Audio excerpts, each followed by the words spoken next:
बिस्मिल्लाह पूरी दुनिया में की पाकिस्तानी और पाकिस्तान की खुशहाली के लिए मेरे सबका ख्वाब देखने वालों को मेरा सलाम। मैं जुबैर शबीर और आप देख रहे हैं जी अपडेट्स। नाज़रीन कराम, पाकिस्तानी सियासत में अजीब सी हलचल मच चुकी है, रिवर्स गियर लग चुका है। पाकिस्तान तरीके साहब के जो बानी इमरान खान साहब थे उनके लिए अच्छी खबरें आने लग गई हैं। एक तो उनके लिए अच्छी खबर आ रही है, जो फिरका वारियत का उन पर टैग लग रहा था उसका मुंह तोड़ जवाब दे दिया तरीके साहब ने, बैरिस्टर गौहर अली ने। और दूसरे नंबर पे जो उनके लिए अच्छी खबर है वो ये है कि जमात इस्लामी ने भी इलेक्शन कमीशन की प्रॉपरली तौर पे मुखालफत कर दी है और वो सामने आ चुके हैं। और तीसरे नंबर पे इस्लामाबाद से 3 सीटों का भी फैसला आ चुका है। इन सब पे डिस्कशन करेंगे, लेकिन इससे पहले आपको बताते चलूँ, अगर आपने अभी तक चैनल को सब्सक्राइब नहीं किया जल्दी से सब्सक्राइब करें, बेल आइकन पर लाजमी क्लिक करें ताकि आने वाली वीडियोज़ आप तक पहुँच सके।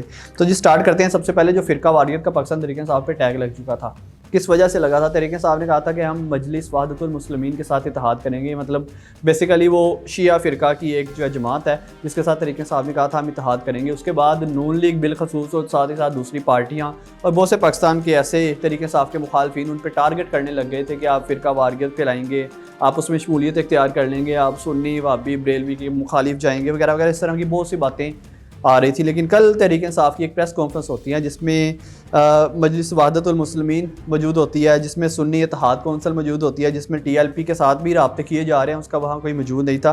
साथ ही साथ खबर ये भी आई है कि GDA यानी ग्रैंड डेमोक्रेटिक अलायंस के साथ भी राब्ते में है पाकिस्तान तहरीक इंसाफ। और साथ ही साथ RJUI मतलब जमात इस्लामी की जो एक पार्टी टूट के अलग हुई थी जिसके मोहम्मद खान शेरवानी साहब चेयरमैन हैं, उनके साथ भी तहरीक इंसाफ राब्ते में आ चुकी है। इन्होंने फैसला क्या किया? इन्होंने फैसला किया है कि हम सुन्नी इत्तेहाद कौंसिल के साथ जो है मिल के हुकूमत बनाएंगे। हुकूमत साजी की कोशिशें इन्होंने स्टार्ट कर दी हैं। कल ऐलान ये क्या करते हैं उस पर हम नज़र डालेंगे। एक्सप्रेस न्यूज़ ने ये स्टोरी रिपोर्ट किया। वो कहते हैं तहरीक इंसाफ का सुन्नी इत्तेहाद कौंसिल के साथ इंतखाबी इत्तेहाद का ऐलान। इस्लामाबाद पाकिस्तान तहरीक इंसाफ सुन्नी इत्तेहाद कौंसिल के साथ इंतखाबी इत्तेहाद का ऐलान कर दिया। बैरिस्टर गौहर अली ने कहा हमारे उम्मीदवार कौमी असम्बली पंजाब और KPK असम्बली में सुन्नी इत्तेहाद कौंसिल से इत्तेहाद करेंगे। इस बात का ऐलान PTI रहनुमा बैरिस्टर गौहर अली, उमर अयूब, रऊफ हसन ने MWM के सरबरा अलामा राजा नासिर अब्बास मतलब मजलिस वहदतुल मुस्लिमीन जिसके बारे में समझा जा रहा था कि फ़िरका वारियत फैलेगी, राजा नासिर अब्बास और सुन्नी इत्तेहाद कौंसिल के चेयरमैन साहबजादा हामिद रज़ा के साथ मुश्तरका प्रेस कॉन्फ्रेंस में किया।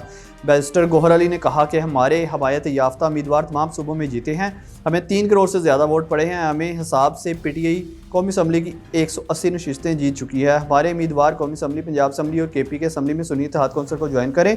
हम वाकई और सूबों में अपनी हुकूमत बनाएंगे। हमने ये कदम मखसूस नशिस्तों के तहफ़्फ़ुज़ के लिए उठाया। मखसूस नशिस्तें वो जिन पे नून लीग और पीपल्स पार्टी मिलजुल के कब्ज़ा करने के लिए कोशिशें कर रहे थे, उन पे जो है अब ये कब्ज़ा करने की कोशिश करें, क्योंकि पेशावर हाई कोर्ट में इन्होंने दरख्वास्त भी दायर कर दी है इन सीटों को लेने के लिए। और साथ ही साथ इनका मौक़िफ़ ये इन्होंने अपनाया कि जिन उम्मीदवारों ने कागजात जमा करवाए हैं इन सीटों के लिए उन्हें वो सीटें दे दी जाएँ, क्योंकि हमारे पास अक्सरियत मौजूद है। और ये समझ लें कि इनका बहुत बड़ा चौका है। किस वजह से चौका है कि एक तो जो इनके उम्मीदवार हैं PTI ज्वाइन करने लग गए हैं, जो इन पर फतवेबाजी लग रही थी कि फ़िरका वारियत फैलेगी, ये होगा वो होगा, ऐसा कुछ भी नहीं है। शिया सुन्नी बरेलवी देवबंदी पाकिस्तान की तारीख में पहली मरतबा एक जमात के नीचे इकट्ठे हो चुके हैं और सब ने माना है, सब ने ये जाना है कि तहरीक इंसाफ के साथ जो है गलत हुआ है, जिस तरह से धांधली हुई है उसके मुखालिफ हम डट के खड़े रहेंगे। इवें जमात इस्लामी के साथ और TLP यानी तहरीक लब्बैक पाकिस्तान के साथ साथ डिज़ी साहब के साथ भी रब्ता जारी है तहरीक इंसाफ का। और समझा जा रहा है कि अमूमन बहुत ही जल्द उनके साथ भी कोई इनका पैचअप बन जाएगा, किसी तरह से ये हुकूमत में आ सकते हैं। चांसेस इनके बढ़ गए हैं, काफ़ी ज़्यादा बढ़ गए हैं।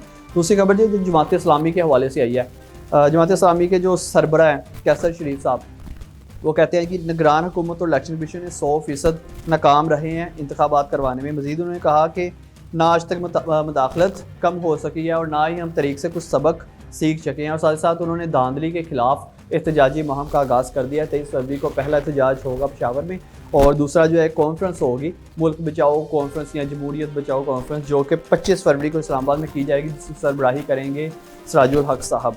अब ये तहरीक इंसाफ के लिए खुशखबरी हैं। किस वजह से खुशखबरी हैं कि डट गई हैं, सारी जमातें डट गई हैं पीपल्स पार्टी और नून लीग के खिलाफ और साथ ही साथ MQ के भी MKM के खिलाफ, क्योंकि मुस्लिम लीग नवाज़ और पीपल्स पार्टी में 5वीं मरतबा कल हो चुकी है, मीटिंग हो चुकी है पैचअप के लिए, लेकिन कुछ भी उसमें तय नहीं पाया। अब मज़ीद जाते हैं जी NA 43 टांक, जिसके 6 पोलिंग स्टेशन में दोबारा इंतखाबात हुए थे। हमने आपको बताया था कि 15 फरवरी को इंतखाबात होने वाले हैं। उनका रिजल्ट सामने आया और पाकिस्तान तहरीक इंसाफ के जो हमायती याफ्ता कैंडिडेट थे उन्होंने वहाँ से विन कर लिया है। मौलाना फजलुर रहमान यानी JUI के चेयरमैन मौलाना फजलुर रहमान के जो साहबजादे थे जिन्होंने वहाँ से विन किया था, उनका कच्चा चट्टा सामने आ गया और वो वहाँ से हार चुकी हैं इस टाइम। इस्लामाबाद से भी अच्छी खबर यह है कि जो 4 सीटें थी, एक का तो फैसला पहले से ही चल रहा था, 3 मज़ीद नशिस्तों का फ़ैसला वापस ले लिया गया है और इलेक्शन कमीशन की जानिब से उन्होंने नोटिफिकेशन वापस ले लिया जीत का, और अभी उनका फ़ैसला दोबारा से आएगा। देखते हैं तरीके से आपके हाथ में आता है, इनके मुखालिफ आता है, क्या बनता है पाकिस्तान की सियासत में। लेकिन ये जो एकदम से हलचल होने लग गई है, समझा जा रहा है कि तरीके से आप हो सकता है अपनी इत्तेहादी जमातों के साथ मिलके हुकूमत में आ जाए, हुकूमत बना ले, और अगर ना भी हुकूमत बना पाएगी तो फिर भी अपोजिशन में एक बड़ी अक्सरियत के साथ बैठेंगे और ये कुछ भी करवा सकते हैं अपोजिशन में बैठ के। मैं तो ये करते हैं जो भी पाकिस्तान के हक में बेहतर हो, पाकिस्तान दिन दुगनी रात चुगनी तरक्की करे। और साथ ही साथ कल बल्कि हमने एक ब्लॉग में जिक्र किया था राइस साकबकर और मियां इमरान अरशद के हवाले से, तो वो अल्हम्दुलिल्लाह सही सलामत है। खुद वो जो है मंजर से थोड़ा सा गायब हुआ है, लेकिन दोनों सही सलामत है, किसी ने उन्हें नहीं पकड़ा, किसी ने कुछ उन्होंने नहीं कहा। और साथ ही साथ उन्होंने उस बैलेट पेपर्स के हवाले से भी थोड़े से हक़ाइक़ सामने लाए हैं कि हमने वो वीडियो लीक नहीं की थी, हमने कहीं वो वीडियो अपलोड नहीं की, बल्कि कोई थर्ड पर्सन था जिसने वो वीडियो लीक कर दी और उसे मंजर आम पे ला के उसे वायरल कर दिया, और जिसके बाद उनको टारगेट किया जा रहा है। हम यही कहते हैं जो भी पाकिस्तान के हकीम बेहतर हो, पाकिस्तान दुगनी रात चुगनी तरक्की करे और तरक्की की राह पे गामजन हो जाए, पाकिस्तान के शहरियों का बेहतर हो, पाकिस्तान के शहरियों के लिए बेहतर हो, पाकिस्तान में रहने वालों के लिए बेहतर हो, और पाकिस्तानी के लिए अच्छा सोचने वालों के लिए बेहतर हो। अपने मेज़बान वैश्विक गुजारिश के बाद